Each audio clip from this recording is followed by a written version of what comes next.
సంగమా దేవుని బిడ్డలారా, ఒక మాట చదువుకొని మనం ముందుకెళ్దాం.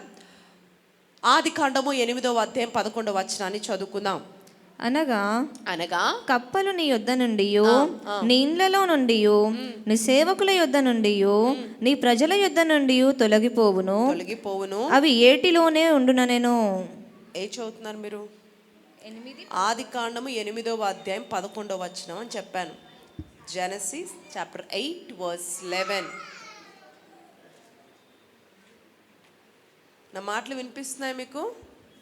సౌండ్ వినిపిస్తుందా? సాయంకాలమున అది అతని యొద్దకు వచ్చినప్పుడు త్రుంచబడిన ఒలీవ చెట్టు ఆకు దాని నోట నుండెను గనుక నీళ్లు భూమి మీద నుండి తగ్గిపోయేనని నోవాహునకు తెలిసెను. చాలు. హల్లెలూయా. దొరికిందా ఇంతకీ? హల్లెలూయా. రైట్. చదవబడిన లేఖనం ప్రకారం వచ్చిన ప్రార్థన చేద్దాం. దేవుడి వచనం ద్వారా మనందరితో మాట్లాడినట్లు. ఆశ్చర్యకరుడా, జీవాధిపతి, మీకు వందనాలయ్యా. ఉదయకాల సమయంలో నన్ను మమ్మల్ని ప్రేమించి మీ సన్నిధికి ఇలా సజీవులుగా మమ్మల్ని నడిపించినందుకు కృతజ్ఞతలు. కృప చూపండి, సహాయం దయచేయండి. వాక్యము నీది, రెండంచెల ఖడ్గం వంటి నీ మాటలు మా జీవితంలో పని చేయనట్లు సహాయం దయచేయండి. వినగలిగిన చెవులు, గ్రహించగలిగిన హృదయాలు మా అందరికీ మీరు దయచేయండి. మీ శైలిలో, మీ స్థాయిలో మా అందరితో మీరు మాట్లాడి నిలబడుతున్న నన్ను మీ సిలువ చాటును మరుగు చేసుకుని మరొకసారి బలపరచమని యేసుక్రీస్తు శక్తిగల మీ నామములో అడిగి వేడుకొని నీ నామానికి మహిమ, ఘనత, ప్రభావాలు పొందుకోమని అడిగి వేడుకొనుచున్నాము తండ్రి. ఆమేన్. చెప్పారా? ఆమేన్ చెప్పారా? ప్రార్థన చేశారా? దేవునికి స్తోత్రం. హల్లెలూయా. రైట్. కొన్ని నిమిషాలు జాగ్రత్తగా దేవుడు మాటలు ఆలకిద్దాం. దయచేసి జాగ్రత్తగా కూర్చొని మంచిగా విందాం. Are you ready? సంగమా దేవుని బిడ్డలారా, ఒక అమూల్యమైన వచనాన్ని ఇక్కడ చదివాం. గడిచిన వారము అభిషేక ప్రార్థనలో ఇదే సిరీస్ని మనం కంటిన్యూ చేస్తూ ఉదయకాలము దేవుడి మహిమ కనబడటం దేనికి సూచన అనే అంశాన్ని పోయిన వారము ఉదయకాలపు ఆరాధనలో ధ్యానం చేశాం. దానికి కంటిన్యూషన్గానే నువ్వు ప్రకాశించాలంటే ఏం చేయాలి అని ప్రభు మాట్లాడారు. మహిమ 2 రకాలుగా ఉంటుంది. ఒకటి, తన ప్రజల్ని దీవించినప్పుడు కూడా మహిమ ద్వారా దీవిస్తాడు. అలాగే గద్దిస్తున్నప్పుడు కూడా దేవుడు తన మహిమ ద్వారా గద్దిస్తాడు అని, తన గద్దింపు ఏంటి, తన మహిమ ఏంటి, తను ఎలా ఆశీర్వదిస్తున్నాడు, మహిమ ద్వారా ఎలా గద్దిస్తున్నాడు, ఇవన్నీ పోయిన వారము మొదటి ఆరాధనలో ఇవన్నీ ధ్యానం చేశాం. మీరు ఎవరైనా వినకపోయినట్లే వినండి.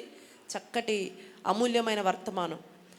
రెండవ ఆరాధనలో నువ్వు ప్రకాశించాలంటే ఫస్ట్ నువ్వు మండాలి. నువ్వు మండితేనే యేసయ్య నీ మీదికి దిగొస్తాడు, పరిశుద్ధాత్మ నీ మీదికి దిగొస్తుంది. పరిశుద్ధాత్ముడు నీ మీదికి దిగొస్తేనే నువ్వు అనేకులకు ప్రకాశవంతంగా మారగలుగుతావు అని ప్రభు మాట్లాడారు. దేవునికి స్తోత్రం. అదే సిరీస్ని ఈ వారం కూడా నేను కంటిన్యూ చేస్తూ ఉదయము మొదటి ఆరాధనలో ఇదే వచనం ద్వారా దేవుడు మనతో మాట్లాడారు. నీవు ఒలివావైతే, నీవు ఒక ఒలివా చెట్టు అయితే ఖచ్చితంగా నువ్వు కుళ్ళిపోవు. నువ్వు 10 నెలలైనా 10 సంవత్సరాలైనా ఒకవేళ అగాధంలో నువ్వు పడి ఉన్నా, నువ్వు ఒలీవ వలె నువ్వు బ్రతికితే తిరిగి నిన్ను చిగురింప చేస్తాడు, నీ జీవితాన్ని ఒక ఫలభరితంగా మారుస్తాడని ప్రభు మాట్లాడారు. దానికి మెసేజ్ ఆఫ్ ద టైటిల్గా అనతి కాలంలోనే అద్భుత కార్యం, అంటే గ్యాప్ లేకుండానే దేవుడు అద్భుతాలు చేస్తాడని ఉదయం మాట్లాడారు. వీలైతే ఆ మెసేజ్ కూడా వినండి. రైట్. దేవునికి స్తోత్రం. దానికి కంటిన్యూషన్గా ఈరోజు చిగురించే వారిగా మనం ఉండాలంటే మనం ఏం చేయాలి? హల్లెలూయా. దేవుడికి స్తోత్రం. ఒక ఒలీవ వలె ఉంటే నువ్వు చిగురిస్తావని ఉదయం మాట్లాడాడు. నువ్వు చిగురించాలి అంటే పతనమైపోయిన నీ జీవితము, బాగులేని నీ జీవితము, కుళ్ళిపోయిన నీ జీవితం, మగ్గిపోయిన నీ జీవితం తిరిగి మరలా ఒక మంచి చిగురు, ఒక ఫలభరితమైన జీవితంగా నీ జీవితం మారాలంటే ఏం చేయాలి, ఎలా ఉండాలి అనే కొన్ని అమూల్యమైన విషయాలు ఈ పూట మనం ధ్యానం చేద్దాం. దేవుడికి స్తోత్రం. హల్లెలూయా. అక్కడ చూస్తే నోవాహు దినములలో ఉన్న జలప్రలయం గురించి మనందరికి తెలుసు. మీ అందరికి తెలుసు కదా.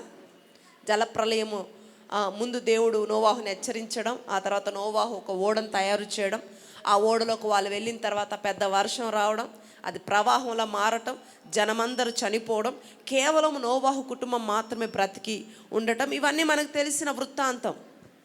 అయితే ఆల్మోస్ట్ 10 నెలల తర్వాత నోవాహు ఓడలో నుంచి బయటకు వచ్చాడు. బయటకు వచ్చిన తర్వాత దానికంటే ముందు నోవాహు చేసిన పని అంటే నీళ్లు తగ్గిపోయా లేదా అర్థం కాలేదు, ఎందుకంటే డోర్ క్లోజ్ ఉన్నాయి. ఆ టైంలో దేవుడు ఎవరిని పంపాడు? ఫస్ట్ ఒక కాకిని పంపాడు. మీకు తెలుసు కదా, అది గుర్తుందా? ఒక కాకిని పంపాడు. ఆ కాకి ఏం చేసింది? అటు ఇటు తిరిగి ఇక వెనక్కి రాల, అలాగే వెళ్ళిపోయింది. దాని బుద్ధి చూపించింది. కొంతమంది అంటారు కదా, ఒరే కాకి బుద్ధి చూపి కాకరా కదా, నమ్మకంగా ఉండరు. పాపం నోవాహు ఇన్ఫర్మేషన్ తెలుసుకుందామని కాకిని పంపిస్తే అదేం చేసిందండి? అటు ఇటు తిరిగి వెళ్ళిపోయింది. నెక్స్ట్ మరలా ఈసారి నోవాహు ఒక పావురాన్ని పంపిస్తాడు. ఈ పావురం ఏం చేస్తుందంటే, ఫస్ట్ అటు ఇటు తిరిగినప్పుడు భూమి మీద కాలు మోపటానికి స్థలము దొరకనందున అది మళ్ళా వచ్చేస్తుంది నోవాహు దగ్గరికి. నోవాహు దగ్గరికి వచ్చినప్పుడు ఆ మాట నాకు చాలా ఇష్టం. 8వ వచనంలో, దీనిపైన మనం చదివిన వచనాల్లో, నోవాహు చెయ్యి చాపి దాన్ని లోపలికి తెచ్చను అని ఉంటుంది. దేవునికి స్తోత్రం. చెయ్యి చాపి ఆ పౌరాన్ని ఏం చేశాడంట? లోపలికి తెచ్చుకున్నాడంట. హల్లెలూయా. అయితే మరలా వారం తర్వాత ఏం చేస్తాడంటే, మరలా పంపిస్తాడు. ఎవరిని పంపిస్తాడు? సేమ్ మరలా అదే పౌరాన్ని. ఎందుకు పంపించాడు? అది తిరిగి ఫస్ట్ నమ్మకముగా వచ్చింది కాబట్టి తిరిగి మరలా దానినే మరలా పంపించాడు. ఈసారి అదేం చేసింది? ఒక ఒలీవ కొమ్మ యొక్క చిగురును పట్టుకొని వచ్చిందండి. దేవునికి స్తోత్రం. ఏం పట్టుకొచ్చింది?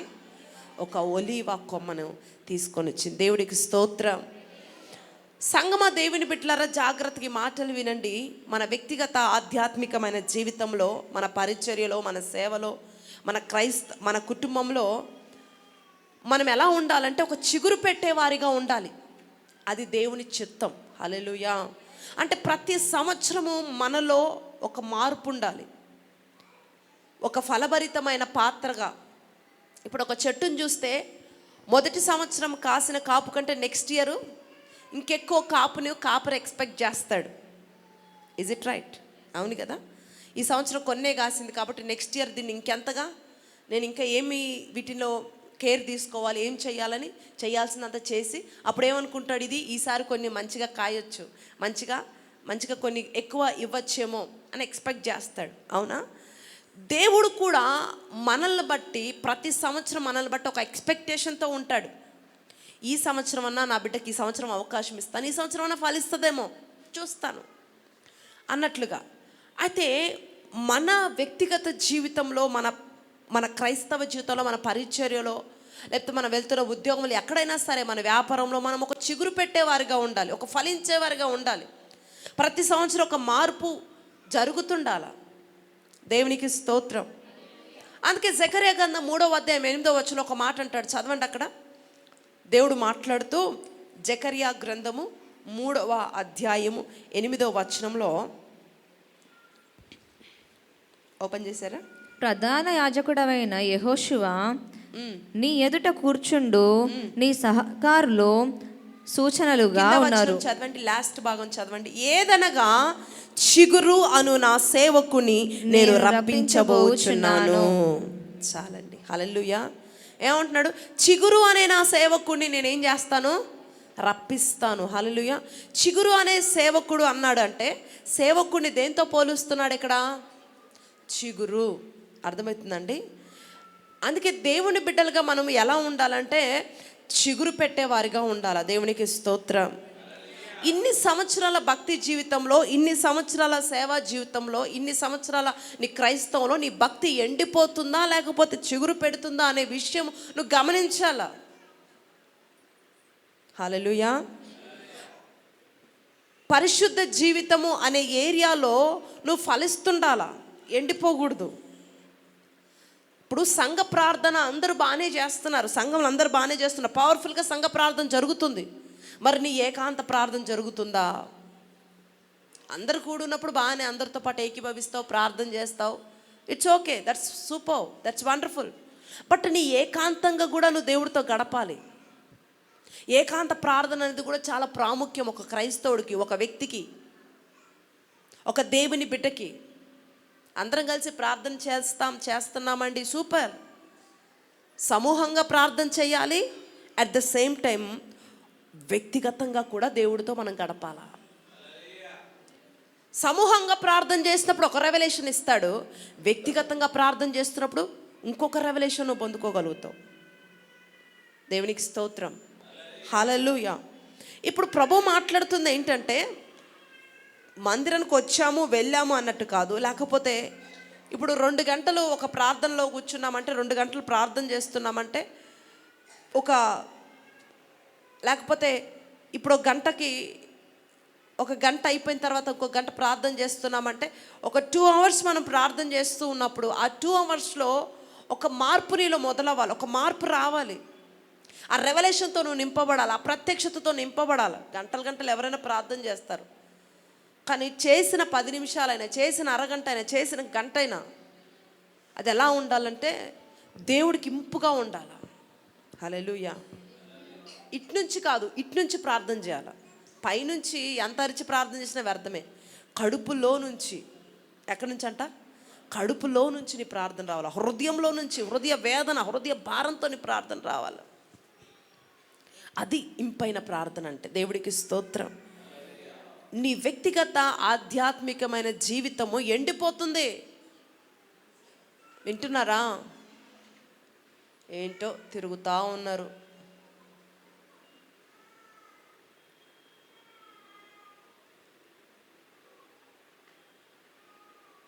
హల్లెలూయా.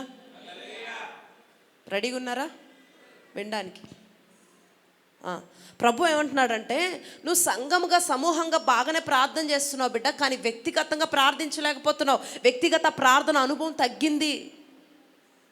వ్యక్తిగతంగా నువ్వు చిగురు పెట్టలేకపోతున్నావు. ఈ సంవత్సరం దేవుడు మనం చేస్తున్న ఎలిగేషన్ ఇది. దాన్ని ఏమంటారు? ఇట్ మీన్స్ నేరం మోపడం అంటారు కదా.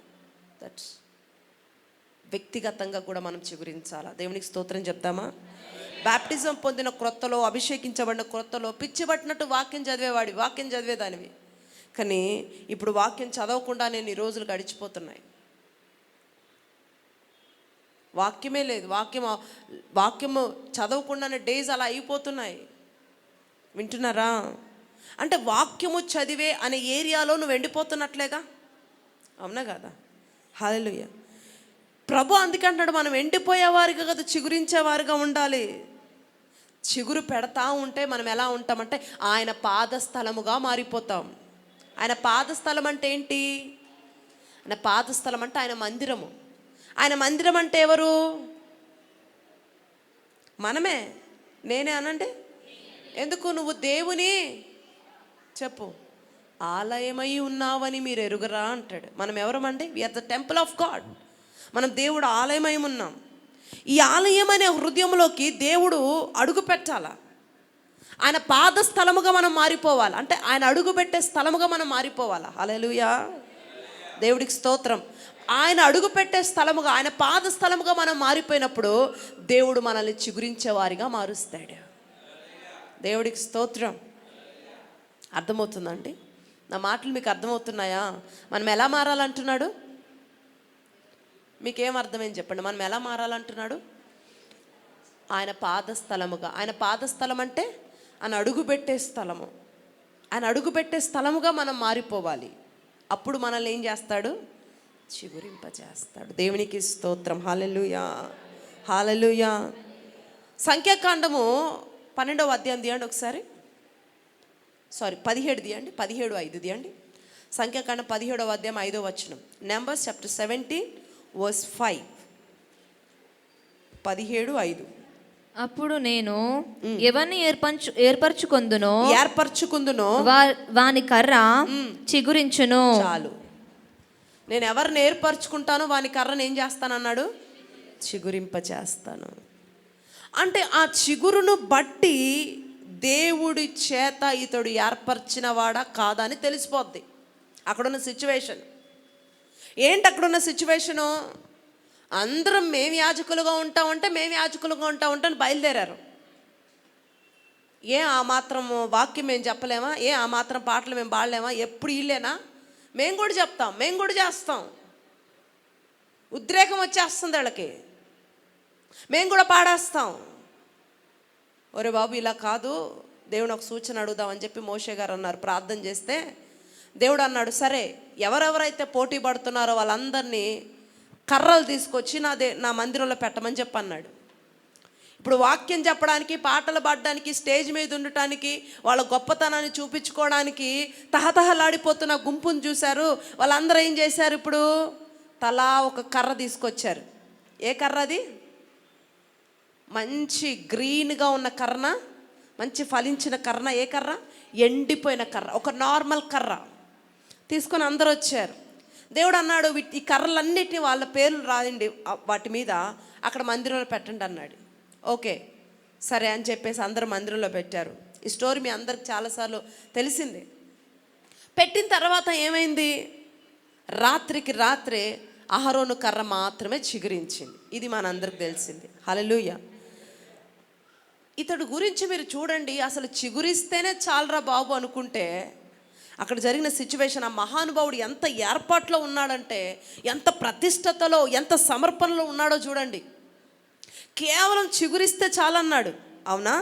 కానీ ఎండిపోయిన కర్ర తెల్లారేసరికి పచ్చదనం వస్తే చాలరా బాబు, జస్ట్ ఒక గ్రీన్ కనిపిస్తే చాలనుకుంటే అహరోను మీద ఉన్న అభిషేకం ఎంత గొప్పదంటే చూడండి. ఆ కర్ర చిగురించిందంట, పుష్పించిందంట, కాయలు కాసిందంట, ఏకంగా పండ్లు కూడా అయిపోయిందంట. దేవునికి స్తోత్రం. ఆయన మీద ఉన్న అభిషేకం ఎంత గొప్పగా ఉందో చూడండి. హల్లెలూయా. ఒక రాత్రిలో దేవుని ఏర్పాట్లో ఉంటే ఒక రాత్రికి రాత్రే నువ్వు ఖచ్చితంగా నీ జీవితంలో ఒక చిగురు ప్రారంభించబడుతుంది. హల్లెలూయా. దేవుడు ఏర్పాట్లో ఉన్నవాడికి రోజులు అవసరంలే, ఇన్ని రోజులు అన్ని రోజులు అవసరంలా. దేవుడు ఏర్పాట్లో గనక నువ్వు ఉన్న వ్యక్తివైతే 10 సంవత్సరాలు మగ్గిపోతున్నావా, 5 సంవత్సరాల నుంచి సఫర్ అవుతున్నావా, 2 ఏళ్ల నుంచి కష్టాలన్నీ నీ జీవితంలో మొత్తం సమస్యలన్నీ సమకూడి వస్తున్నాయా? నథింగ్, వాట్ ఎవర్ ఇట్ ఏవి జరుగుతున్నా నేనేమంటానంటే, నువ్వు దేవుని ఏర్పాట్లో ఉన్న వ్యక్తివైతే ఒక రాత్రికి రాత్రే అహరోను కర్రను చిగురింపిన దేవుడు నీ జీవితాన్ని కూడా ఒక రాత్రికి రాత్రే మార్చివేయగలడు. దేవునికి స్తోత్రం. నువ్వు ఏర్పాట్లో ఉన్న వ్యక్తివై ఉండాలా. హల్లెలూయా. అప్పుడు ఆటోమేటిక్గా ఏమొస్తుంది చెప్పండి? ఎండిపోయిన చోట చిగురును ఆయన పుట్టిస్తాడు. మనమందరం ఎవరమండి? ఏర్పరచబడిన వారం మనం కదా, అవునా? నువ్వు ఏర్పరచబడిన బిడ్డవేనా? ఆ విశ్వాసం నీకుందా? తలలోపడం కాదు, నోటితో చెప్పండి. నువ్వు ఏర్పాటు చేయబడిన బిడ్డవి. ఈ యొక్క లోకమనే ఈ యొక్క సమూహంలో నువ్వు ప్రత్యేకంగా ఏర్పరచుకున్నాడు నిన్ను. కాబట్టి ఖచ్చితంగా ఏర్పరచబడిన బిడ్డవి నువ్వు. కాబట్టి ఏ రోజైనా ఏ రాత్రైనా నీ జీవితాన్ని నా దేవుడు మార్చేయచ్చు. హల్లెలూయా. మేబీ లాస్ట్ ఇయర్ అంతా నువ్వు చాలా సఫర్స్ అనుభవించుండొచ్చు. ఎలా ఉండిందంటే నీ లైఫ్లో ఇంకా లైట్ నేను చూస్తానా, ఈ డేస్ నేను చూస్తానా అని అనిపించుండొచ్చు. కానీ ఖచ్చితంగా దేవుడు అంటున్నాడు, ఏర్పాటులో ఉన్న వ్యక్తి అట చీకట్లో మగ్గిపోతున్న పరిస్థితి వాడికి వచ్చిన ఒకరోజు ఖచ్చితంగా గొప్ప వెలుగు అతని మీద కుమ్మరించబడుతుందంట. హల్లెలూయా. దేవుడికి స్తోత్రం. కానీ కొందరి జీవితాల్లో దేవుడు కృప, దేవుడు ప్రార్థన, లేకపోతే దేవుడు మహిమ చిగురించాలనుకుంటే, కానీ కొందరి జీవితాలు ఏవేవో చిగురిస్తున్నాయండి, కొత్తవి చిగురిస్తున్నాయి. ప్రేమలు చిగురిస్తున్నాయా? యవనస్తులు తుంచేయండి, అలాంటి చిగురులు అవసరం లేదు మనకి కదండి. అర్థమవుతుందా? కోరికలు, లోకానుసారమైన ఆలోచనలు, చెడు అలవాట్లు చిగురిస్తున్నాయి. ఇప్పుడిప్పుడే నీ లైఫ్లో అలాంటివి ఏదైనా చిగురిస్తుంటే తుంచాయి. వింటున్నారా?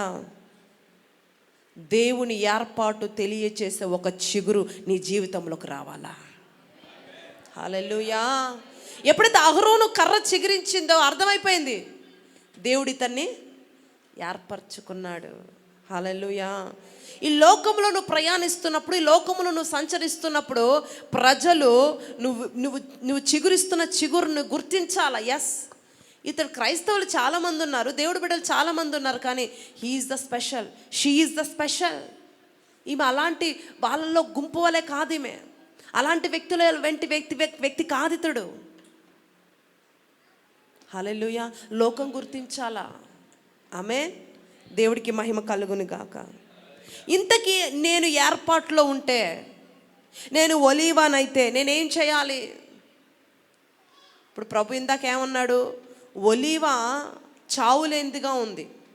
ఒలీవ ఒక్కటే చిగురించి, ఇందాక మనం చదివిన వచనంలో దాదాపు 10 నెలలు అయింది, ఆల్మోస్ట్ 300 days అయిపోయింది. నోవాహు ఓడ దిగే టైంకి కాలు పెట్టే సందు లేదు. ఎందుకు? మొత్తం ఇప్పుడు 2 రోజులు నీళ్లు ఉంటేనే ఎలా ఉంటుందండి పరిస్థితి? బురద కదా, కాలు పెట్టే పరిస్థితి ఉండదు, జిగట. పైగా అక్కడ ఉంది, ఎలా ఉంది? అందరూ చనిపోయారు, వాళ్ళ కలేబరాలు ఉంటాయి, వాళ్ళ ఎముకలు అన్నిట్లా పడున్నాయి, అన్ని చెట్లన్నీ పడిపోయాయి, అన్ని ఇల్లులన్నీ కూలిపోయాయి, కాలు పెట్టడానికి స్థలం లేదు. అంటే కాలు పెడితే ఎక్కడ పడిపోతాం, ఏది గుచ్చుకుంటుంది అన్న పరిస్థితి ఉంది అక్కడ. అటువంటి టైంలో కూడా 10 నెలలు నీళ్ళల్లో మగ్గిపోయిందండి ఒలివ చెట్టు. ఒక 10 రోజులు ఒక చెట్టును ఊరికే నీళ్లు పోసి అలా ఉంచితే ఎలా ఉంటుందో చెట్టు? కుళ్ళిపోద్ది కింద. చెట్లను మెయింటైన్ చేయాలంటే ఎలా? వాటరు ఎంత ఇవ్వాలి అంత ఇవ్వాలి, దానికి తగిన ఎండ తగలాలి, అవునా? కానీ దీనికి ఎండ లేదు, సూర్యరశ్మి లేదు, గాలి లేదు, నీళ్లు మొత్తం నిండిపోయింది. అప్పుడు అలాంటి ఆ చెట్టు ఏమైపోవాలి? కుళ్ళిపోవాలి, నాశనం అయిపోవాలి. కానీ స్టిల్ ఆఫ్టర్ 10 months తర్వాత నోవాహు పావురమును బయటికి పంపిస్తే ఆ పావురము ఒక చిగురుని తీసుకొస్తుంది. ఆ చిగురు పేరేంటో తెలుసా అండి? ఒలీవ చిగురు. దేవుడికి స్తోత్రం. దానికి కుళ్ళిపోతున్నా సరే దానిలో జీవం తగ్గల, దానిలో శక్తి తగ్గల, అది నాశనము కాల. ఆల్మోస్ట్ 10 months నీళ్ళల్లోనే ఉంది, కానీ ఎక్కడ కూడా దాని జీవం తగ్గిపోలేదండి. దేవునికి స్తోత్రం. ఈరోజు గడిచిన కొన్ని నెలల నుంచి సమస్యలనే వలయంలో ఆ చీకట్లో మగ్గిపోతూనే ఉన్నావు నువ్వు. ప్రభు అంటున్నాడు, ఒక ఒలీవ వలె గనక నువ్వు ఉంటే నీలో జీవము తగ్గదు. నువ్వు నాశనం అయ్యే ఛాన్స్ అసలే లేదు. ఖచ్చితంగా ఏదో ఒక రోజు నిశ్చయంగా ఒక కొత్త చిగురు దేవుడు నీలో కలిగించేస్తాడు. దేవుడికి స్తోత్రం. ఒలీవ అంతగా చిగురించడానికి గల కారణం ఏంటంటే ఆ ఒలీవ పరిశుద్ధంగా ఉంది. మొదటి ఆరాధనలో ప్రభు మాట్లాడాడు, ఆ ఒలీవ ఎలా ఉంది? పరిశుద్ధమైన జీవితము సాధనము చేస్తున్న ఆ చెట్టు ఉంది కాబట్టి 10 నెలలు నీళ్ళలో ఉన్న అది ఎక్కడ కుళ్ళిపోలా, అది దాంట్లో జీవం అసలు తగ్గల. దేవునికి స్తోత్రం. ఇప్పుడు నేను ఏర్పాట్లో ఉన్న వ్యక్తిని అయితే, నేను ఒలీవానైతే నేను ఏం చేయాలో రండి ఒకసారి. అదే జకరియా గ్రంథము 4వ అధ్యాయం తీయండి. ఇందాక చదివాం కదా, 4:11 తీయండి. దీపస్తంభమునకు ఇరుప్రక్కల నుండు ఈ 2 ఒలీవ చెట్లు ఏమిటి? నేను చదువుతాను, ఒక్క నిమిషం. జకరియా గ్రంథము 4వ అధ్యాయము 11వ వచనాన్ని నేను చదువుతాను, జాగ్రత్తగా. అవి, థ్యాంక్ యూ జీసస్. దీపస్తంభమునకు ఇరుపక్క నుండి ఈ 2 ఒలీవ చెట్లు ఏమిటని అడగగా, 2 బంగారపు కొమ్ములలో నుండి సువర్ణ తైలము కుమ్మరించు ఒలీవ చెట్లకున్న 2 కొమ్ములను ఏమిటని నేను అతన్ని అడగగా, అతడు నాతో, ఇవేమిటివని నీకు తెలియదా అనెను. నా ఏలినవాడా, నాకు తెలియదని నేను అనగా, అప్పుడు మాట్లాడుతున్నాడు అతడు, వీరిద్దరూ సర్వలోకనాథుడగు యెహోవా యొద్ద నిలవబడుచు తైలము అభిషేకము నొందిన వారు తైలము పోయువారయ్యున్నారనెను. చాలండి. హల్లెలూయా, దేవునికి స్తోత్రం. ఇక్కడ జరిగిన వృత్తాంతం ఏంటంటే, ఎక్కడో పరలోకంలో ఒక దేవాలయం అండి. వింటున్నారా? నా వైపు చూస్తే మాటలు వినండి. ఆ దేవాలయంలో ఒక అద్భుతమైన ద్వీపం ఉందంట. ఏముంది? ఒక అద్భుతమైన ద్వీప వృక్షం ఉందంట. వృక్షము, ఒక చెట్టు ఉంది. ఎక్కడుంది? పరలోకంలో ఒక దేవాలయం ఉంది. ఆ దేవాలయంలో ఏముంది? ఒక వృక్షం ఉంది, ద్వీప వృక్షం ఉంది. ఆ ద్వీప వృక్షము సువర్ణ దీప పదార్థములతో కూడిన, సువర్ణము అంటే బంగారపు పదార్థములతో కూడిన పాత్రల చేత, కొమ్ముల చేత తైలము పోయబడుచున్న చోట 2 ఒలీవ చెట్లు ఉన్నాయంట. హల్లెలూయా. దీపవృక్షం ఉంది. జాగ్రత్తగా వినండి. అక్కడ ఆ దీపవృక్షములో ఒకరిద్దరు కలిసి బంగారపు పాత్రలను పట్టుకొని, ఆ కొమ్ములు ఉంటాయి కదా, అప్పట్లో ఎలా ఉండేది? కొమ్ములో తైలము అంటాడు. అక్కడ దావీదు మీద కుమ్మరించినప్పుడు కూడా సమూయేలు కొమ్ములో తైలం పట్టుకొచ్చి పోస్తాడు. దేవునికి స్తోత్రం. అంటే ఆ బంగారపు కొమ్ములో తైలం పట్టుకొని అక్కడ 2 ఒలీవ చెట్లు ఉన్నాయి. ఆ 2 ఒలీవ చెట్ల మధ్యలో ఈ తైలాన్ని పోస్తా ఉన్నారంట ఇద్దరు. దేవునికి స్తోత్రం. తైలము పోయబడుచున్న 2 ఒలీవ చెట్లు ఉన్నాయి.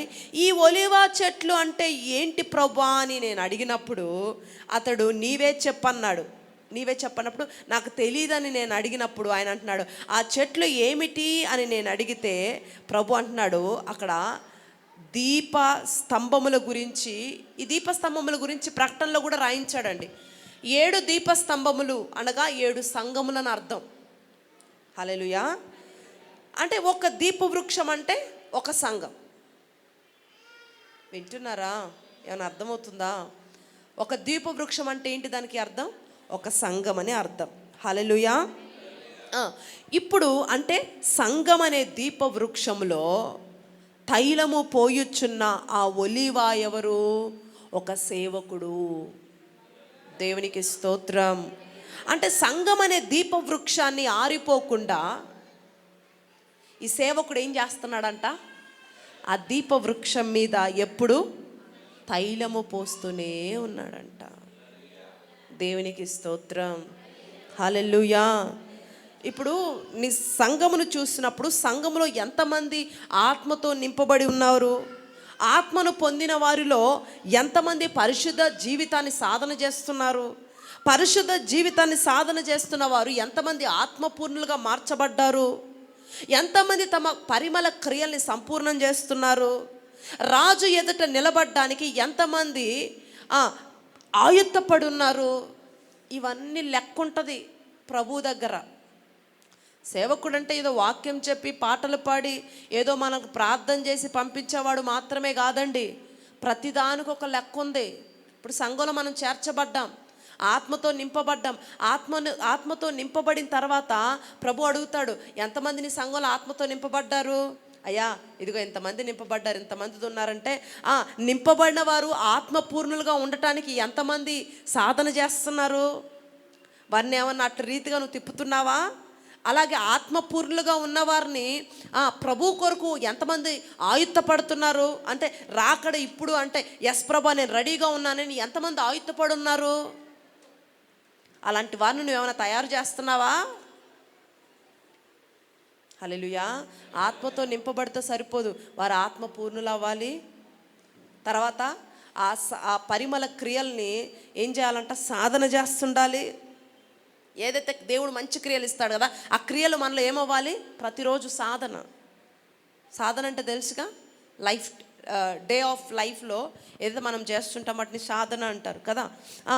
రాజును ఎదుర్కోవటానికి ఎంతమంది సిద్ధంగా ఉన్నారు? ఎంతమంది ఆయుత్తపడి ఉన్నారు? ఈ లెక్కలు ఉంటాయి. ఎవరికి? సేవకుడికి. ఆయన ఏదైనా మనం క్వశ్చన్ అడిగితే ఏంటి ఆయన అడిగేది ఏంటి అని నన్ను క్వశ్చన్ చేస్తున్నాడు నువ్వు అంటావు, కానీ ప్రతి చిన్నదానికి లెక్కలు ఉంటాయండి ఆయన దగ్గర. నువ్వు ఆత్మతో నింపబడకపోయినా తిట్లు ఎవరికి? మామూలుగా ఉండవు. ఇన్ని రోజుల నుంచి వస్తుంది, ఎందుకు ఆ బిడ్డ ఆత్మతో నింపబడలేదు? నువ్వేమో సరిగ్గా ఉండవు, నువ్వేమో సరిగ్గా ఆరాధన చేయవు. ఆరాధన చేస్తేనే కదా దేవుడు ఆత్మతో నింపేది, ఆత్మతో దర్శించేది. నువ్వు సరిగ్గా లేవు, కానీ తిట్లు నీకు కాదు, మనకు కాదు, ఎవరికి? అట్లుంటుంది. హల్లెలూయా. ఎందుకు కాబట్టి ఇంకా నింపబడలేకపోయింది? ఎందుకు తను మంచి క్రియలతో లేదు, ఎందుకు ఇలా బిహేవ్ చేస్తుంది, నువ్వు ఎందుకు చెప్పట్లేదు, ఎందుకు చేయట్లేదు? ప్రతిదీ లెక్క ఉంటుందండి. వింటున్నారా? సంఘము ప్రకాశిస్తుందా లేదా? సంఘములో ఎంతమంది ఏ బిహేవియర్తో ఉన్నారు? ఇదిగో వీళ్ళు ఇలా ఉన్నారు, వీళ్ళు అలా ఉన్నారు, నువ్వు ఎందుకు చెప్పట్లేదు? క్రమాన్ని ఇంతమంది ఫాలో అవ్వట్లేదు. టైంకి రమ్మంటే మీకు బాధ. పొద్దున్నే ఎవరు లేస్తాడండి బాబు, చలి మీకు తెలుసు కదా అన్నట్టు మీరు మాట్లాడతారు. కానీ క్రమానికి వారు ఎందుకు రావట్లేదు? ఆయనకుంటాయి. నువ్వెందుకు ఎందుకు వారిని క్రమంలో ఎందుకు వారిని స్థిరపరచట్లేదు? పాపం ఆయన చెప్తానే ఉంటాడు, కానీ మనకెక్కదు కదా. ఇప్పుడు బైబిల్స్ తెచ్చుకోండి అమ్మ ప్రతి వారం అంటే మర్చిపోతున్నామని ఒకరు, కొనలేదని ఒకరు, అక్కడ ఉందని ఇక్కడ ఒకరు చెప్తున్నారు కదా, మనకి ఎక్కట్లా. కానీ వీటన్నిటిని బట్టి సంఘంలో ఒక క్రమం ఉంది. వీటన్నిటిని బట్టి దేవుడు లెక్క అడుగుతాడండి. అర్థమవుతుందా? సంఘం అనే దీపవృక్షము ఎప్పుడు కాంతులతో విరజిమ్మి ఉండాలి అని అంటే, ఆ సంఘములో వెలుగు తగ్గకుండా ఉండాలి అంటే, అభిషేకం తగ్గకుండా ఉండాలి అని అంటే, ఆ వృక్షములో తైలం పోయబడుతుండాలా. అర్థమవుతుందా అండి? ఇప్పుడు సంఘం అనే ఆ దీపవృక్షం ఎప్పుడు వెలుగుతుండాలంటే దాని మీద ఏం పోయాలి? తైలం పోయబడుతూ ఉంటే అప్పుడు అది వెలుగుతుంటుంది, ప్రకాశిస్తుంది. అంతే కదా, మనం ఒక దీపం వెలిగిస్తూ ఉంటే అది ఎప్పుడు వెలగాలంటే ఆయిల్ పోస్తూనే ఉండాలి, లేకపోతే అది ఆరిపోద్ది. అవునా? దేవుడికి స్తోత్రం. అందుకని అక్కడ అన్నాడు, వారిద్దరూ దీపవృక్షంలో తైలము పోయిచుండిరి అంటాడు అక్కడ. అది కూడా ప్రజెంట్ కంటిన్యూస్. అది పోసి ఆగిపోయారు కదా, పోయిచుండిరి. ఎప్పుడు తైలం పోయటమే వారి పని కదా. మరి పద్దాక పోయడం ఎందుకు? అది వెలుగుతుంది కాబట్టి, ఖర్చు అవుతుంది కాబట్టి పోయాలి. ఇప్పుడు ప్రతి నెలలో అభిషేక ప్రార్థనలు ఎందుకు? ఇంకాస్త బ్రైట్గా వెలగటానికి మనం కదా. కానీ మనకు అది అర్థం కాదు. ఆ టైంకి మనకు రావు, మనకు పనులు పడతాయి. అభిషేకం కంటే విలువైన పనులు మనకు చాలా ఉంటాయి కదా, ఇంపార్టెంట్ పనులు ఉంటాయి. అభిషేకం కంటే పెళ్ళి ఎక్కువ, అభిషేకం కంటే ఫంక్షన్ ఎక్కువ కదా. అవునా? అలాంటోడు ఎలా చిగురిస్తాడంటావు? చిగురిస్తారా? వింటున్నారా? ఆన్సర్ చేయండి. చిగురిస్తారా? ఉండదు, అస్సలు ఉండదు. హల్లెలూయా. ఇప్పుడు నేనేమంటానంటే, తిరగని కారుకి ఆయిల్ ఏం ఖర్చు కాదండి. ఏమైనా అయిద్దా? దైవజనుడు అనేవాడు ఎంత ఎక్కువ వాడబడితే అంత ప్రార్థన చేసుకోవాల్సిన అవసరం ఉంటుంది, అంత నింపబడాల్సిన అవసరం ఉంటుంది. ఇప్పుడు పాపం ఆయన కష్టపడి వారం అంతా నింపుకొని మీ మీద ఖర్చు చేస్తున్నాడు కదా, దాన్ని మీరు యూటిలైజ్ చేసుకుంటే బాగుంటుంది. ప్రార్థన చేయించుకుంటారు, అభిషేకించబడతారు, వెళ్ళి మీరు లోకానుసారంగా జీవిస్తారు. పాపం ఈయన ఎంత మరలా ప్రయాసపడాలి దాన్ని నింపుకోవాలంటే? మీకు చాలా ఈజీ. అవునా? అర్థమవుతుందండి? దేవుడికి స్తోత్రం. అదే దాన్ని అభిషేకానికి తగ్గట్టు మీరు జీవితాన్ని జీవిస్తుంటే, అతడు ఎంత కష్టపడ్డా ఓకే నా బిడ్డలు ఫలిస్తున్నారు కాబట్టి నేను ఇంకా నింపబడి వాళ్ళ మీద కుమ్మరిస్తాను అన్న ఆశ కలిగిద్ది. హల్లెలూయా. దేవుడికి స్తోత్రం. నేనేమంటానంటే, మన వ్యక్తిగత జీవితంలో కూడా మనం ఖాళీ అయిపోయే కొద్దీ నింపబడాలి అనే ఒక తపన మనకు ఉండాలండి. నింపబడాలనే తపన మనకు ఉండాలి. ప్రతి వారము ఆ ఆకాంక్షతో రావాలి, ఆశతో రావాలి, ఆ తృష్ణతో రావాలి. ఈరోజు నేను మందిరానికి వచ్చానంటే నేను ఏదో ఒక వరమో, ఏదో ఒక ఫలమో, ఏదో ఒక కృపను దేవుడి దగ్గర నుంచి నేను పొందాలి. నేను వట్టి చేతులతో వెళ్ళకూడదు, ఖాళీ చేతులతో వెళ్ళకూడదు. ఆ ఆకాంక్ష మనకున్నప్పుడు ఆటోమేటిక్గా దేవుడు ఏమన్నాడు? ఆశ కలిగిన ప్రాణాన్ని తృప్తిపరుస్తాను అన్నాడు. కాబట్టి దేవుడు మనల్ని నింపడం ప్రారంభిస్తాడండి. దేవుడికి స్తోత్రం. హల్లెలూయా. ఇప్పుడు మన మీద ఒక బలమైన అభిషేకం, అంత ఫైర్ రావాలంటే ఖర్చు ఎక్కువ అయ్యిద్ది అభిషేకం. అవునా కాదా? ఖచ్చితంగా అయ్యిద్ది. నేనేమంటానంటే, సంగమ దేవుని బిడ్డలరా, మన వ్యక్తిగత జీవితంలో మనం నింపబడాలంటే ఖచ్చితంగా సహవాస కూటాలకు, లేకపోతే అభిషేక కూటములకు, లేకపోతే ప్రార్థనలకు ఖచ్చితంగా క్రమం తప్పకుండా మనం వచ్చినప్పుడు మనం కూడా స్టోర్ అవుతూ ఉంటాం. స్టోర్ అవ్వడం ఇంపార్టెంట్. ఇప్పుడు దేవుడికి స్తోత్రం. ఈ అంత్య దినాల్లో చివరి రోజుల్లో ఈ లోకంలో మనం సర్వే కావాలి. ఈ లోకంలో మనం ఒక చిగురించే వాడిగా, అనేకులకు ప్రయోజనకరమైన వారిగా, అనేకులకు వెలిగించే వారిగా మనం మారాలి అని అంటే మనం నింపబడాలి. దేవుడికి స్తోత్రం. హల్లెలూయా. కుదరట్లేదండి, బిజీ ఉన్నామంటే ఇప్పుడు ఖాళీ అయిపోతూ ఉంటుంది. దాని మరలా ఇప్పుడు ఈ నెల నువ్వు నింపబడి వెళ్ళావండి, మరలా నెల వరకు అభిషేక ప్రార్థన కల్లా సరే నాకు ఆ రోజు బిజీ వచ్చింది నేను వెళ్ళిపోయానంటే ఆల్రెడీ నువ్వు ఎంటీ అయిపోయావు. మరలొచ్చి ఫిల్ చేసుకోకుండా అలాగే వెళ్ళావు అనుకో, అలా ఇంక ఖర్చు అయిపోతూ ఉంటుంది. నో, ఈ సంవత్సరం మీరు ఒకటే గుర్తుపెట్టుకోండి, ప్రతి వారము ప్రతిరోజు మనం ఫిల్ అయ్యే వారిగా ఉందుము గాక. నింపబడుతూనే ఉండాలి. దేవునికి స్తోత్రం. హల్లెలూయా. కుటుంబంలో ఏం జరుగుతుందో, సంఘంలో ఏం జరుగుతుందో, లేకపోతే వ్యక్తిగత మన యొక్క ఆధ్యాత్మికమైన సరౌండింగ్స్లో ఏం జరుగుతుందో అనేది ఒక స్పర్శ, ఒక సౌండ్ మనకు అర్థమైపోవాలి. ఇప్పుడు మా వాడు ఒకడు ఉన్నాడు, మొన్న వాడిదేదో సైలెన్సర్ ఊడిపోయిందంట. అడిగి తెలియలా 16 కిలోమీటర్లు అలాగే వచ్చేసాడు. ఏది సైలెన్సర్ ఊడిపోతే ఎలా ఉంటుంది సౌండ్? బండిలో సౌండ్ వేరుగా వస్తుంది కదా, డిఫరెంట్ మారిపోతారే. సౌండ్ ఏంటి ఇలా వచ్చిందని ఒక నిమిషం ఆగి చెక్ చేసుకోవాలి కదా. వీడికి ఆ సోయి రాలా, వెళ్ళిపోయాడు. ఆల్మోస్ట్ 16 to 17 కిలోమీటర్స్ వెళ్ళిన తర్వాత అప్పుడు చూస్తే అప్పుడు అర్థమైంది ఏమైంది, సైలెన్సర్ ఊడిపోయిందని. మళ్ళీ వెనక్కి వెళ్ళి తెచ్చుకున్నాడు. ఎందుకు ఈ మాట చెప్తున్నానంటే, ఇప్పుడు బండి కొన్నామంటే స్పీడ్గా నడుపుతున్నానా అంటే సరిపోదు, దాని మెయింటెనెన్స్ మనకు తెలియాలి కదా. అవును కదా. హల్లెలూయా. ఇప్పుడు నేను ఏమంటానంటే, సంఘమైనా, ఇల్లైనా, నీ వ్యక్తిగత జీవితమైనా, నీ యొక్క ఉద్యోగమైనా, నీ వ్యాపారంలో తేడా తెలుస్తున్నప్పుడు, తేడాగా ఉన్నప్పుడు నీకు అర్థమైపోవాలి. ఏదో జరుగుతుంది, ఏదో మార్పు వస్తుంది, దానికి తగ్గట్టు నేనేం చేయాలని వెంటనే నీకు అర్థమైపోవాలా. హల్లెలూయా. ఇప్పుడు నువ్వు ఆరాధన చేస్తూ ఉన్నప్పుడు దేవుని సన్నిధితో నింపబడకపోతే దుఃఖం రావాలి, ఏడుపు వచ్చేయాలి. అయ్యా అందరు నింపబడిపోతున్నారు, నన్ను కూడా నింపయ్యా, నీ అభిషేకంతో నింపయ్యా, నీ కృపతో నింపయ్యా, నేను నింపబడిన పాత్రగా ఉండాలి ప్రభా అని ఆ బాధ, ఆ దుఃఖం నీకు రావాలి. కొంతమంది అలాగే సమయం అంతా వేస్ట్ చేస్తుంటారండి ఆరాధనలో. కళ్ళు తెరుచుకొని చూడడం, పట్టింపు ఉండదు, ఆడుకోవడం, ఫోన్లు స్వైప్ చేయడం.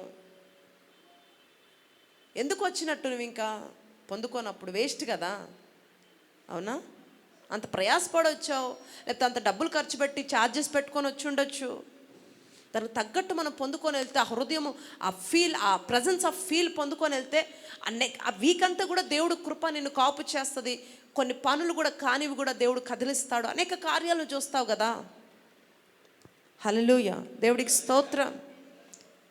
ఆ ప్రజెన్స్ పొందుకున్నప్పుడు బ్రతిమలాడాల ప్రభుని, అంగలార్చాల. పొందుకున్న దాకా విడిచిపెట్టకూడదు ప్రభుని. వచ్చామంటే వచ్చాం, వెళ్ళామంటే వెళ్ళాం కాదండి. ఒక గురి కలిగిన భక్తి చేయండి. టైంపాస్ భక్తి చేయొద్దు దయచేసి ప్లీజ్.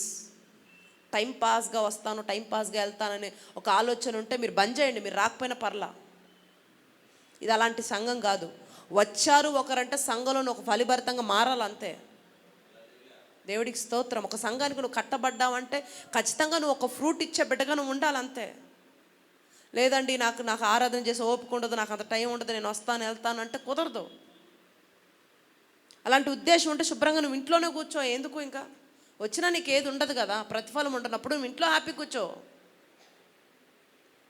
వస్తాను, పిల్లలతో ఆడతాను, ఏదో చూస్తాను, ఏదో వేస్ట్.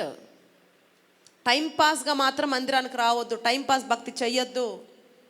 దయచేసి గుర్తుపెట్టుకోండి, గమనించండి. సంవత్సరం ఒక గురి కలిగిన వారిగా ముందుకెళ్ళండి దేవుడు. ఎందుకంటే మన జీవితాల్లో ఎండిపోయిన ప్రతి ఏరియాని మరలా దేవుడు చిగురింప చేయాలని ఇష్టపడుతున్నాడు ఆయన. దేవునికి స్తోత్రం. హల్లెలూయా. ఒక గురి కలిగి రండి మందిరానికి. మోషే గారు కొండ ఎక్కి ఉన్నారు, ఆ దేవుడితో మాట్లాడే ఆ సందర్భంలో, ఆ అనుభవంలో ఉన్నారు. సడన్గా ఒక వాయిస్ వినిపిస్తూ ఉంది, స్వరాలు వినిపిస్తూ ఉన్నాయి. యెహోషువను అడుగుతున్నాడు, ఏంట్రా నాన్న సౌండ్ ఏంటి, కింద సౌండ్ వస్తూ ఉంది అని అంటే, మీకు తెలిసిందే కదా అయ్య గారు, మీరు లేకపోతే కొట్టేసుకుంటారు ఇల్లు, ఇలా పడట్లేదు, ఈ మధ్య వినట్లేదు మా మాట. ఎందుకంటే మోషే ఉన్నప్పుడు కూడా సనగటము గొనగటం, మాకు అది ఇవ్వలే, ఇదంతా జరుగుతుండింది, ఆ ప్రాసెస్ అంతా. ఈయన కొండ మీద ఉన్నాడు, ఒక స్వరం వినబడతా ఉంది. యెహోషువ ఏమో పాలెంకి దగ్గరగా ఉన్నాడు, మోషే ఏమో పాలెంకి దూరంగా ఉన్నాడు, ఎక్కడో ఉన్నాడు, పైన కొండ మీద ఉన్నాడు. కానీ యెహోషువ పాలెము అనగా ఆ ప్రజల మధ్యలో కొంచెం ఆ మధ్యలో ఉన్నాడు. ఆ స్వరం ఏంటి అని అడిగినప్పుడు యెహోషువ అంటున్నాడు, కొట్టేసుకుంటున్నారు, నువ్వు లేవు కాదు, ఎవరికి పడట్లేదు, కొట్టుకుంటున్నారంటే మోషే అంటాడు, కాదు నాన్న, అది యుద్ధము స్వరంలా లేదు, అది సంగీత స్వరములా ఉంది అంటాడు. హల్లెలూయా.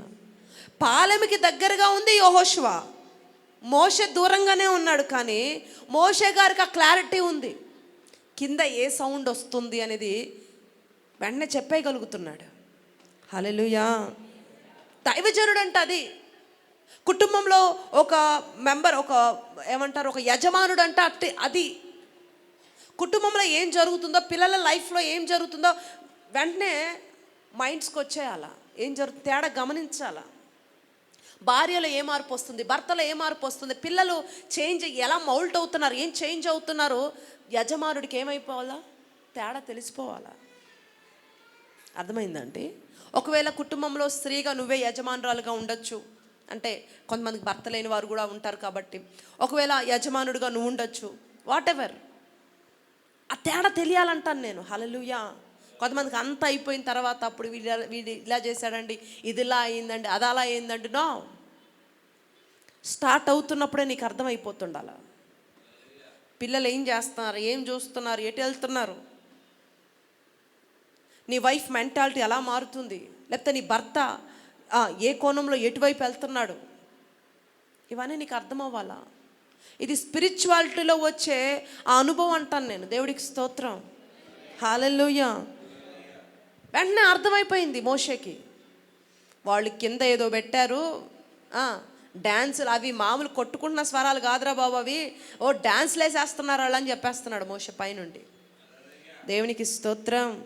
అక్కడ ఏమన్నాడండి, 2 సేవకులు ఉన్నారంట, వాళ్ళు తైలము పోస్తూనే ఉన్నారంట. ఎవరు? ఆ ఒలివ చెట్టు. ఎవరు ఆ ఒలివ చెట్టు అంటే మనమే అండి. దేవునికి స్తోత్రం. సంఘం అనే దీప వృక్షానికి తైలము పొయ్యవలసిన వారం మనమే. దేవుడు సేవకుడినే ఒలివ కాదు, మనల్ని కూడా దేవుడు ఒక ఒలివ వలె మారుస్తానంటున్నాడు. హల్లెలూయా. దేవుడికి స్తోత్రం. ఇప్పుడు తైలం ఇవ్వాలి అంటే, ఒక పండు తైలం ఇవ్వాలంటే ఫస్ట్ ఆ చెట్టు బాగా ఫలించాలి, ఫలించినది నిలిచి ఉండాలి, నిలిచి ఉన్నది అది ఆ కాయ గానుగులో వేయబడాలి కదండి. గానుగులో వేసిన తర్వాత అది పచ్చడి కింద అయిపోవాలి, అప్పుడు కాస్త తైలం వస్తుంది. అవునా? దేవుడికి స్తోత్రం.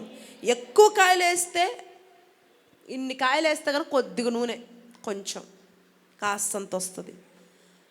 అంటే సంగమా, ఇప్పుడు నీ ఇంట్లో, నీ సంఘంలో, నీ వ్యాపారంలో ఒక తైలం పోసేవాడిగా నువ్వు ఉండాలి అని అంటే, వింటున్నారా, నువ్వెంతగా ఫలించాలో ఆలోచించు.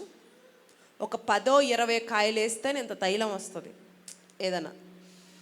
అంటే అంత ఫలిస్తేనే నువ్వు అంతగా తైలము పోసేవాడిగా మార్చగలుగుతావు. నీ కుటుంబంలో తైలం పోసేవాడు ఎవరివి? నువ్వే.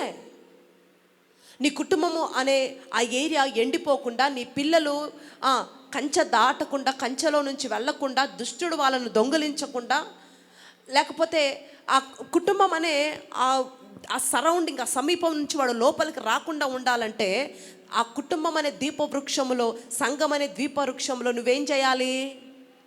ప్రతిరోజు ఏం చేయాలి చెప్పండి? ఏం పోయాలి? తైలం పోస్తుండాలా. నా మాటలు అర్థమవుతున్నాయా?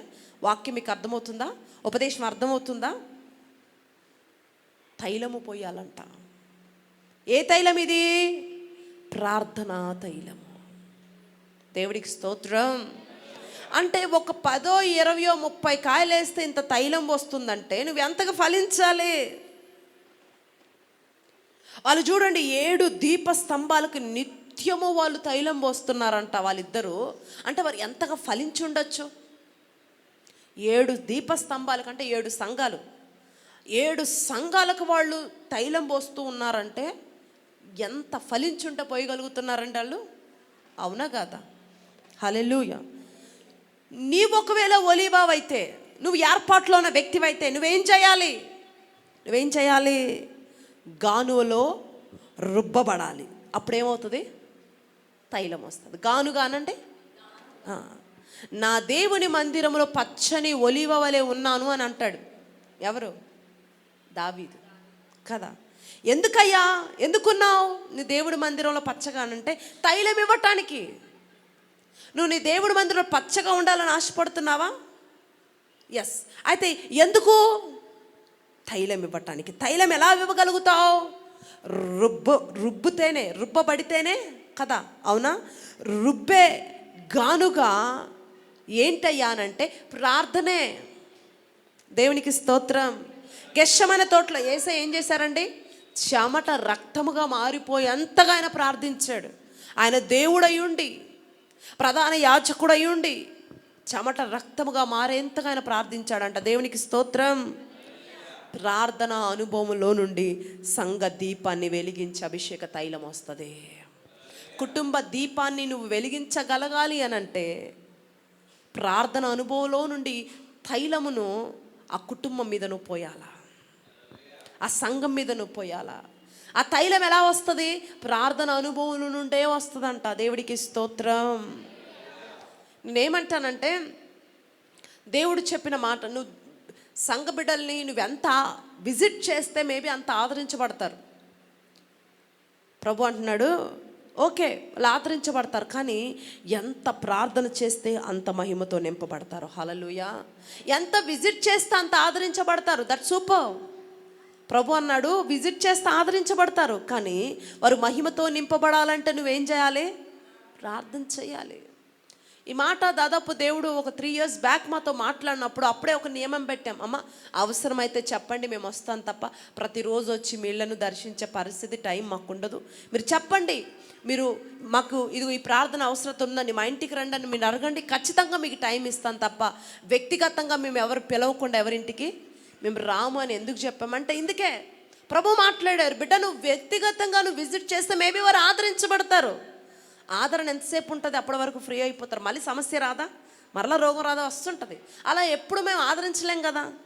అదే మీ గురించి మేము ఇంటి దగ్గర ఉండి ఆ ప్రాంతంలో ఆ మందిరంలో ఉండి ప్రార్థన చేస్తుంటే సంఘం ఏమవ్వద్ది?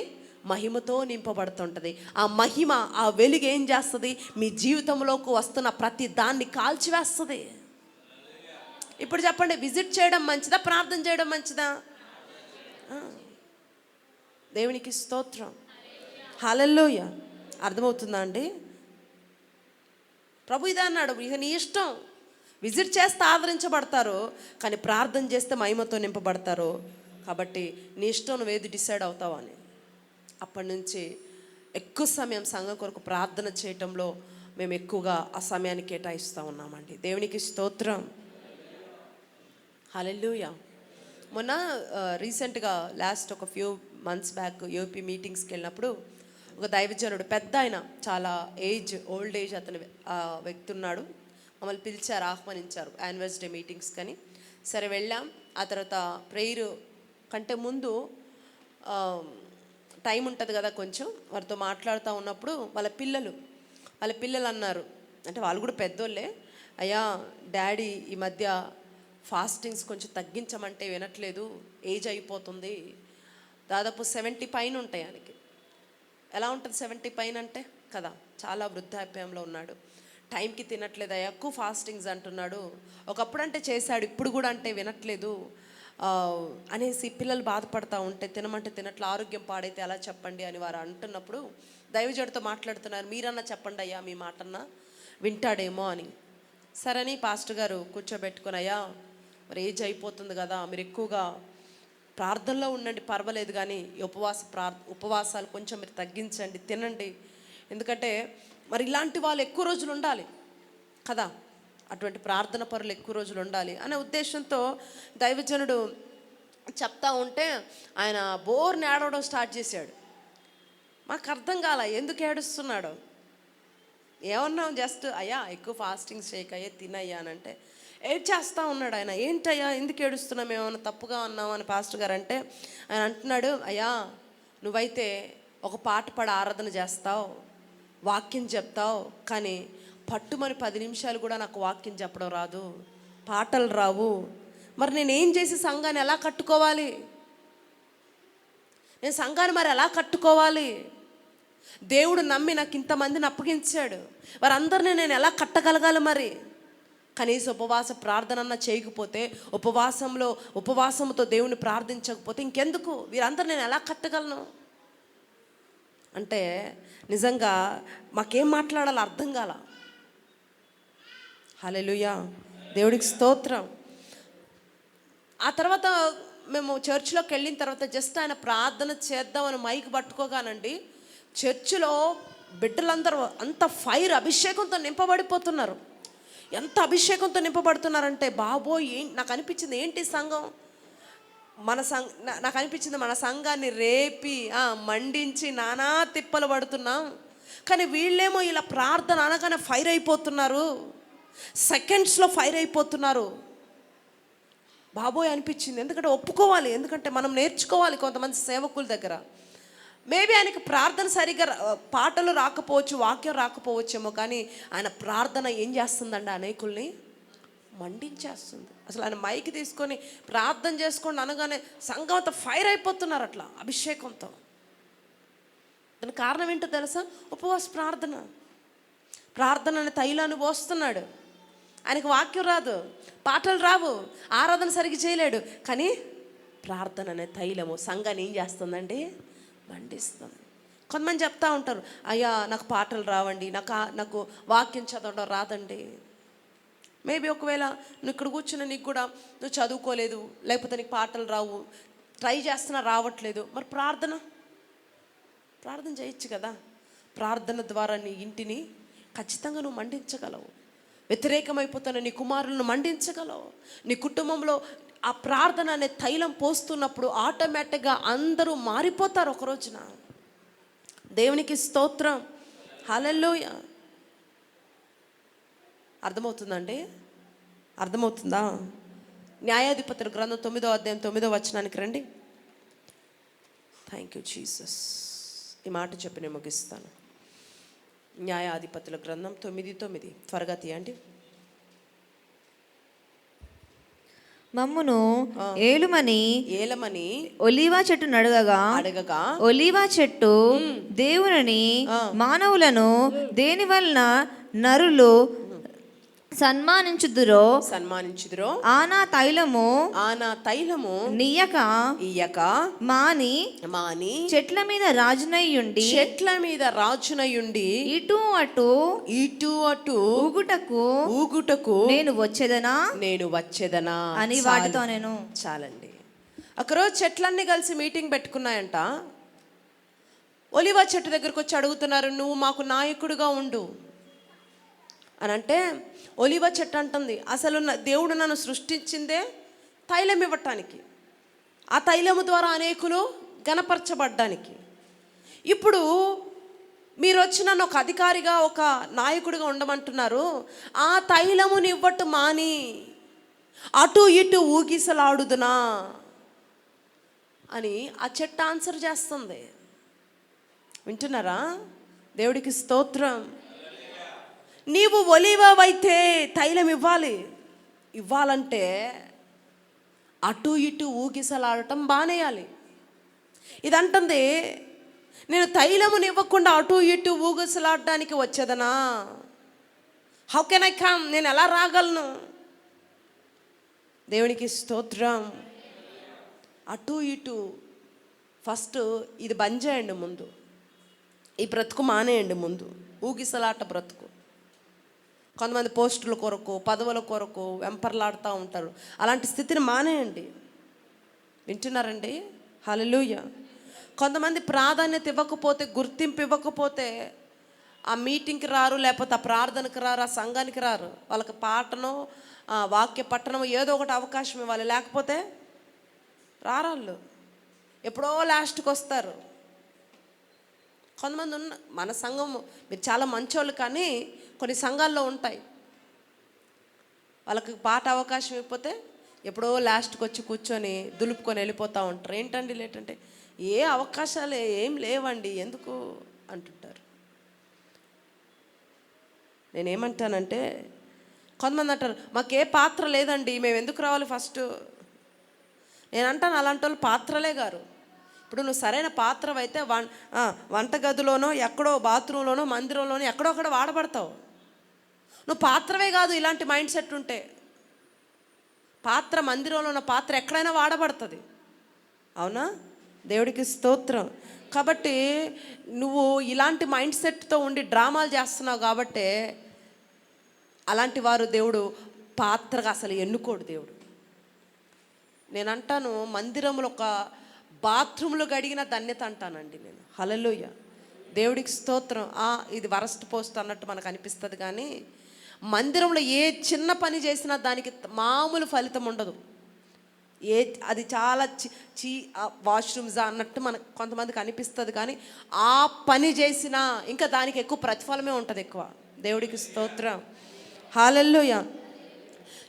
మనకి ఒక విషయం అర్థమైపోవాలి. నేను సంఘంలో ఉన్నాను కదా, నేను ఒక సంఘంలో అవయవం కదా, నేను వేరుగా ఎలా ఉండాలి, నేను కలిసి ఉండాలి అని ఆరాటం మనకు ఉండాలి. కొంతమంది ఎప్పుడు వచ్చి వెళ్తూ ఉంటారు తప్ప ఆ సంఘంలో ఏం జరుగుతుంది, ఆ సేవకుడు లైఫ్లో ఏం జరుగుతుంది, ఆ సంఘ వాతావరణం ఏంటి, పరిచర్లు ఏం తెలియదు. ఇంకా వస్తారు వెళ్తారు అంతే. దయచేసి ఈ సంవత్సరం ఒక తీర్మానం చేయండి. సంఘంలో సంఘం అనే శరీరంలో నువ్వు ఒక అవయవానివి, నువ్వు ఒక భాగానివి. ఆ విషయాన్ని నువ్వు గమనించి, ఆ విషయాన్ని నువ్వు గుర్తుపెట్టుకో. శరీరంలో ప్రతి భాగము పని చేయాలి. మీకు లాస్ట్ టైం కూడా చెప్పాను. హల్లెలూయా. శరీరంలో ప్రతి భాగము పని చేయాలి, పనికొచ్చే పాత్రగా ఉండాలి. దేవునికి స్తోత్రం. హల్లెలూయా. వింటున్నారండి? కాబట్టి ఈ సంఘంలో ఇలా మేము ఒక స్టేజ్ ముందు లేకపోతే కెమెరా మీద మేము ఉన్నాము అనంటే, పని చేస్తున్నామనంటే ఏదో మిగతా వాళ్ళకి ప్రాధాన్యత లేదని కాదు. అందరికీ మీరందరూ అవయవాలన్నీ పని చేస్తేనే ఈరోజు మేము కెమెరా ముందు నిలబడి మాట్లాడగలుగుతున్నామండి. ప్రతి అవయవం పని చేస్తేనే. వింటున్నారా? ఈ సంఘంలో వెన్నెముక్క లాంటి వారు ఉన్నారు, ఊపిరితిత్తులు లాంటి వారు ఉన్నారు. ఆమేన్, హల్లెలూయా. గుండెకాయ లాంటి వారు ఉన్నారు. వాళ్ళందరూ పని చేస్తుంటేనే ఈరోజు మేము కెమెరా ముందు కనబడుతున్నాం. వింటున్నారండి? హల్లెలూయా. మీరందరూ ప్రత్యేకమైన వారే, మీరందరూ అవసరమైన వారే. నా పాత్ర లేదు, నాకు ఇంకా నా ప్రాధాన్యత లేదని ఎవరు అనుకోవద్దు. మీరందరూ కలిస్తేనే సంఘం. దేవుడికి స్తోత్రం. హల్లెలూయా. కొంతమంది ఏదైనా అవకాశం సంఘమా, వింటున్నారా? అర్థమవుతుందా? మీరు సంఘమైన, సహవాసంలో ఉన్న, కుటుంబంలో ఉన్న, వ్యక్తిగత జీవితంలో మీరు ఏ స్థితిలో మీరు ముందుకెళ్తున్నారో నాకు తెలియదు కానీ ఈ సంవత్సరం ప్రభు మాట్లాడుతున్నారు, మీరు ఫలించాలి, మీరు చిగురించాలా. దేవుడికి స్తోత్రం. ఎంత పెద్ద తుఫాన్ అయినా సరే తట్టుకొని ఉండగలిగిన ఒక ఒలీవ వలె నువ్వు ఉండాలి. దేవునికి స్తోత్రం. హల్లెలూయా. ప్రభు అంటున్నాడు, నువ్వు గడిచిన 10 నెలలు, గడిచిన 12 నెలల నుంచి తట్టుకొని నిలబడ్డావు కదా, మంచి ఒలీవ వలె నువ్వు జీవించావు కదా, ఖచ్చితంగా నేను చిగురింపజేస్తానంటున్నాడండి. దేవునికి స్తోత్రం. హల్లెలూయా. 10 నెలలు నీళ్ళల్లో మగ్గిపోయినప్పటికీ దాంట్లో చిగురు ఏమాత్రం తగ్గలేదు, శక్తి తగ్గలేదు, తిరిగి చిగురించింది. దేవుడికి స్తోత్రం. ఈ సంవత్సరం దేవుడు అటువంటి ఫలభరితమైన బిడ్డగా దేవుడు నేను మార్చాలనుకుంటున్నాడు. చిగురించే వారిగా మీరు ఉంచాలి అనుకుంటున్నాడు. దానికి నీ వ్యక్తిగత ప్రార్థన చాలా అవసరం. నువ్వు నీ కుటుంబం అనే వృక్షంలో నువ్వు తైలం పోయాలి. సంఘం అనే వృక్షంలో నువ్వు తైలం పోయాలి. ఏ ఏరియాలో ఎండిపోతున్నావో దేవుడు దాన్ని తిరిగి ఈ సంవత్సరం చిగురింప చేయబోతున్నాడు. ఒకవేళ నీ భర్త మాట వినే స్థితిలో ఉండొచ్చు, నీ పిల్లల మాట వినే స్థితిలో ఉండొచ్చు, ఆర్థికంగా నువ్వు ఎండిపోయి ఉండొచ్చు, లాస్ట్ ఇయర్ అంతా నువ్వు చాలా అప్పుల్లో పడిపోయి ఉండొచ్చు, కుటుంబంలో గందరగోళాలు, కొట్లాట్లు పెరిగి శారీరకంగా చాలా డ్యామేజెస్ అయ్యి ఉండొచ్చు, యాక్సిడెంట్ స్పిరిట్లు నిన్ను కమ్మి ఉండొచ్చు, వాట్ ఎవర్. కానీ ఈ సంవత్సరం నా ప్రభు అంటున్నాడు, గడిచిన కాలం నువ్వు ఎంతగా అగాధంలో మగ్గిపోయావో నాకు తెలియదు, కానీ ఈ సంవత్సరం అంతగా దేవుడు ఒక గొప్ప వెలుగులోకి నిన్ను తీసుకొని రాబోతున్నాడండి. రిసీవ్ యేసు నామములో. హల్లెలూయా. అన్ని నార్మల్ చేయబోతున్నాడు, అన్ని సానుకూలంగా మార్చబోతున్నాడు, ఒక ఫలభరితమైన పాత్రగా నిన్ను ఉంచబోతున్నాడు. ఆమేన్. ఈ సంవత్సరం వ్యక్తిగత ప్రార్థనలో మరింత బలంగా ఉండండి. ప్రార్థన అనే తైలము చాలా ఇంపార్టెంట్ అని ప్రభు మాట్లాడుతున్నాడు. దేవుడికి స్తోత్రం. ఇటువంటి శ్రేష్టమైన కృపతో ప్రభు మనలందరూ నింపును గాక. మనమందరము చిగురిస్తూ అనేకులకు ఫలభరితంగా మార్చబడుదుము గాక. లేచి నిలబడి ప్రార్థన చేద్దాం. Thank you Holy Spirit of Lord. త్వరగా థ్యాంక్ యూ హోలీ స్పిరిట్. ఆశ్చర్యకరుడా మీకు వందనాలయ. మమ్మల్ని చిగురించే వారిగా నువ్వు మారుస్తానన్నావు. దాని కొరకు మేము ఏం చేయాలో మాట్లాడావు. నిజమే, వ్యక్తిగతంగా ఎవరి జీవితంలో ప్రార్థన తగ్గిందో వారందరికీ తిరిగి సంవత్సరం ప్రార్థన శక్తితో వారందరూ నింపబడుదురు గాక. అనేక గొప్ప తైలమునిచ్చే ఒలీవాలుగా ప్రతి బిడ్డ మార్చబడుదురు గాక. కుటుంబము సంఘం అనే దీప వృక్షాల మీద తైలము పోసేవారిగా ప్రతి బిడ్డ మార్చబడును గాక. నీ కృపతో నింపి దీవించి మహిమ ఘనత ప్రభావాలు మీరే పొందుకోమని నజరేయుడైన యేసుక్రీస్తు శక్తి గల మీ నామములో అడిగి వేడుకొని కృపను, సమాధానాన్ని, అభిషేకాన్ని అయా మీరిచ్చే శ్రేష్టమైన వాటిని మేము పొంది ఉన్నాము తండ్రి. ఆమేన్, ఆమేన్. దేవునితో మాట్లాడితే గట్టిగా చెప్పండి కూడా దేవుని మైపరుస్తాం.